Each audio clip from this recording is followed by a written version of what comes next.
Hola, bienvenidos al Laboratorio del Monito Científico. Yo soy el profesor David García, como ustedes seguramente ya me conocen. Y hoy les traemos un tema sumamente interesante. ¿Has oído hablar de estos Zeppelin? No, de estos no.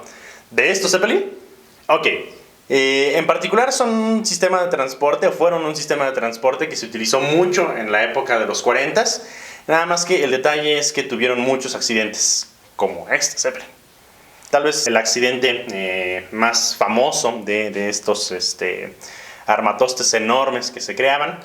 Y hoy vamos a platicar un poquito de cómo funcionan.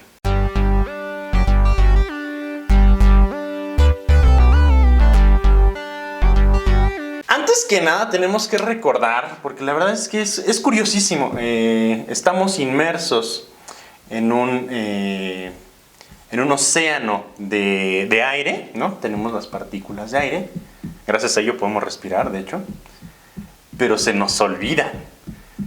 Y esencialmente ese aire, cuando de repente nosotros agarramos y sumergimos cosas en océanos, como digamos tratar de agarrar y sumergir una pelota de agua en el agua, ahí sí sentimos que hay una fuerza boyante, una fuerza que le llamamos la fuerza de flotación.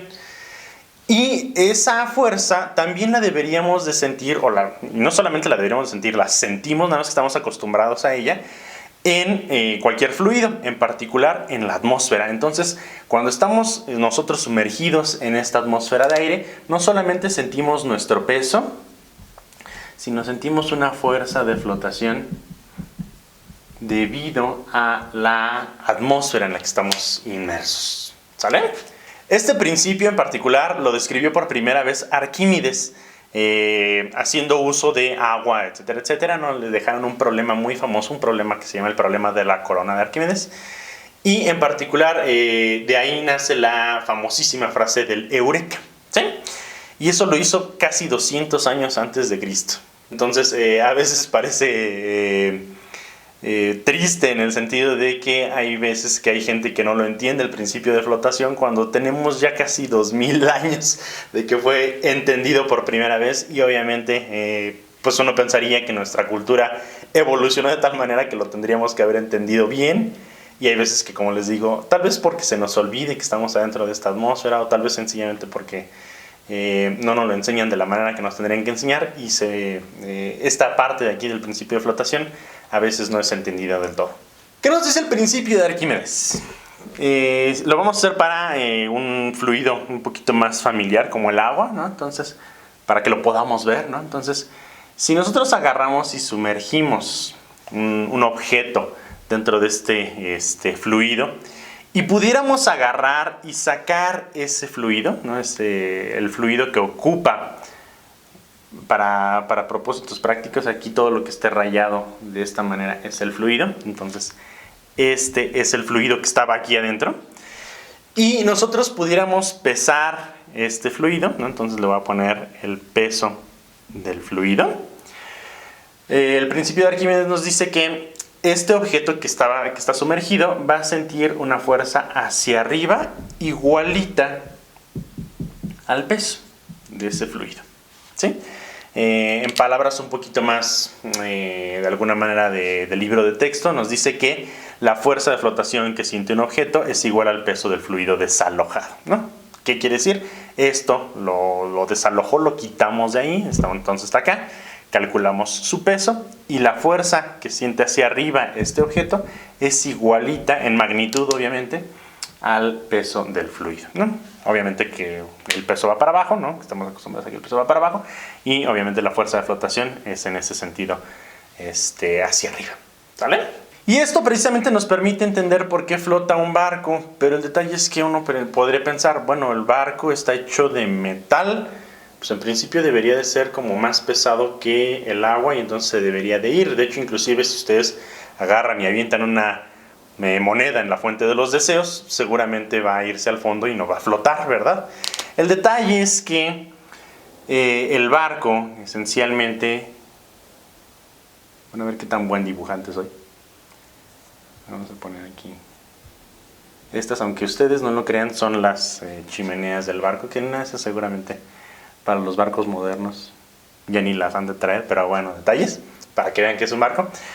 El barco lo que hace es de alguna manera forrar aire con metal, ¿no?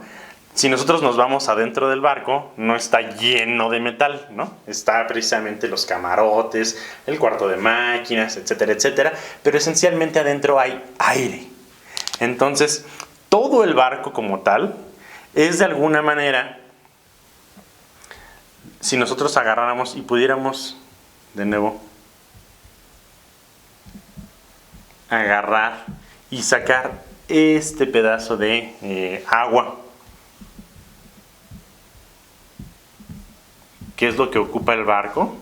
Si nosotros agarráramos y pesáramos esto, ¿no? El peso del agua desalojada por el barco, sería precisamente igual al peso del barco, porque efectivamente el peso del barco se siente para acá, la fuerza de flotación, que sería igual a esta cosa de aquí, sería para arriba, y una y otra se cancelan, y eso no, obviamente no hace que el barco se haga para arriba, ¿no? Porque sería que este fuera más grande, o no hace que efectivamente el barco se hunda porque se contrarrestan las fuerzas, ¿no? Entonces, ese es el detalle.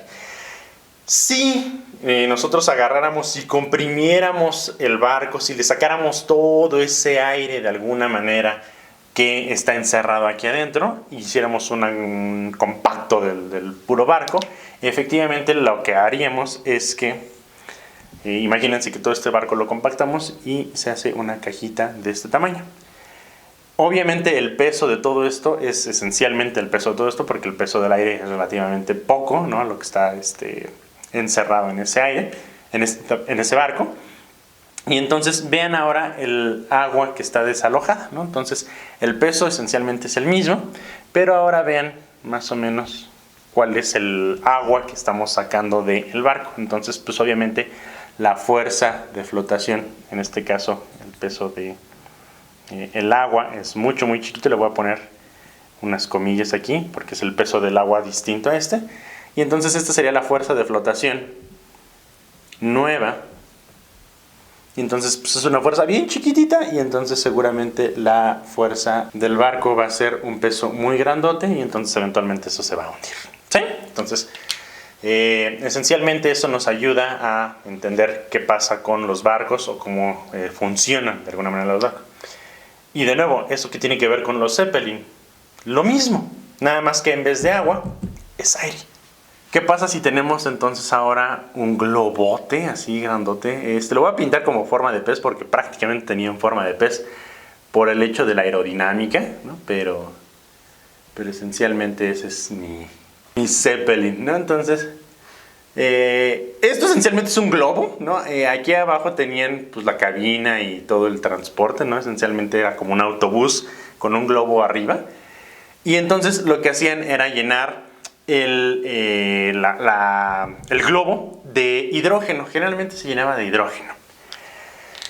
¿Por qué? Porque en particular es más ligero que el aire en el que estamos, ¿no? Entonces la forma, así como en el agua nosotros no llenamos todo el barco de hierro, porque efectivamente se hundiría, si el globo lo llenáramos de aire, nada más de aire, pues entonces no iba a flotar.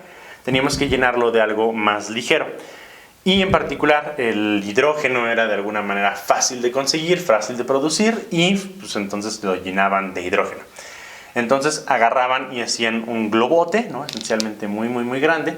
Y entonces si ustedes agarraran y aquí ahora consideraran el aire que está circundando a todo esto, y pudieran agarrar todo ese aire por separarlo, que es el aire que desplazaron de este globo, si ustedes pudieran pesar ese aire, iba a ser igual al peso del dirigible, le voy a poner.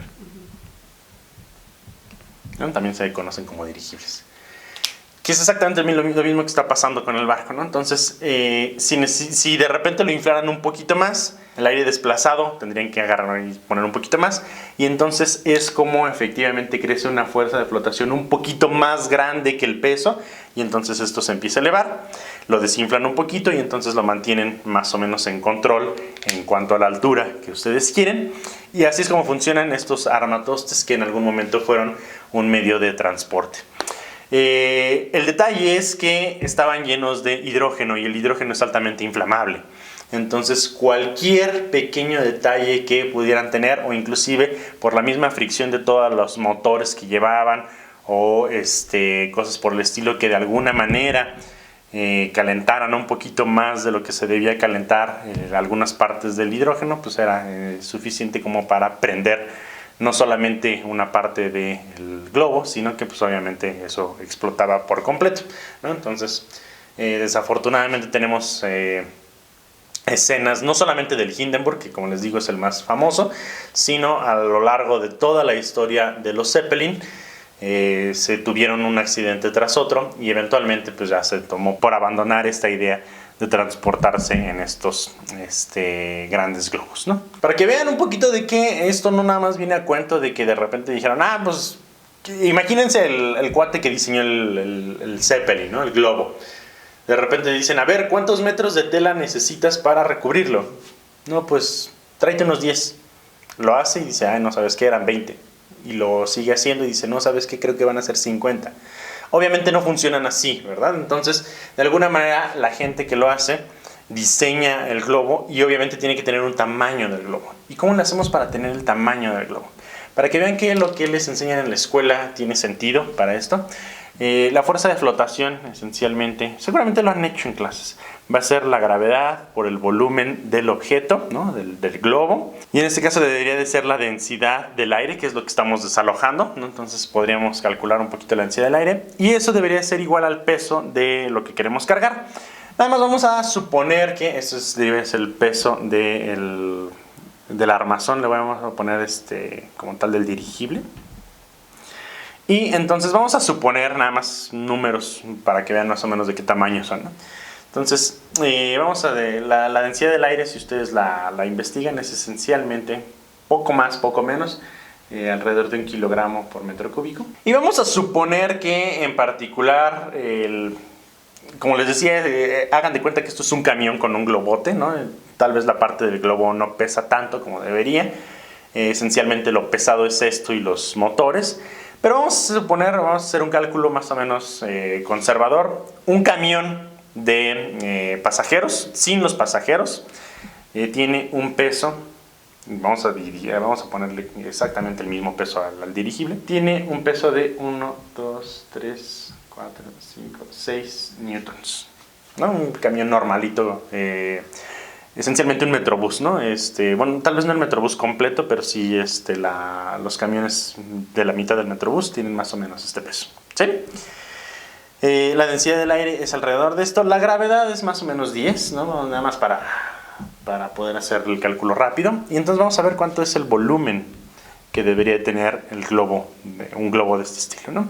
Entonces el volumen, estos dos despejándolo, sería el peso del dirigible entre la gravedad y la densidad del aire, que si hacemos cuentas con esto, eso sería 1, 2, 3, 4, 5, 6, entre 10 por 1, que son 10. Serían kilogramos sobre metro cuadrado, segundo cuadrado, ¿no? Que sería nada más multiplicar las unidades, ¿no? Eventualmente nos va a dar metros cúbicos, ¿no? El newton lo vamos a pasar a kilogramo metro sobre segundo cuadrado y eventualmente se van a cancelar. Y entonces aquí quitamos y entonces el volumen es 1, 2, 3, 4, 5, ¿no? Entonces 1, 2, 3, 4, 5 metros cúbicos. Si en una de esas tienen tiempo de ir a Wikipedia y ponerle volumen del Hindenburg, ¿no? Que es tal vez el más famoso de estos dirigibles, es prácticamente esto lo que tiene de volumen el Hindenburg, ¿no? Entonces, para que vean que efectivamente los cálculos de la escuela funcionan en la vida real, ¿no? Esto esencialmente es lo que esto podría ser un ejercicio de examen o de algunos de los ejercicios que se encuentran en las clases de física, pero obviamente si ustedes por alguna extraña razón les piden diseñar un Hindenburg, pues tendrían que tener que saber que efectivamente este es el volumen que van a tener de el objeto y pues obviamente dependiendo cómo lo hagan, pues tendrán que saber las dimensiones del armatoste. ¿Sale?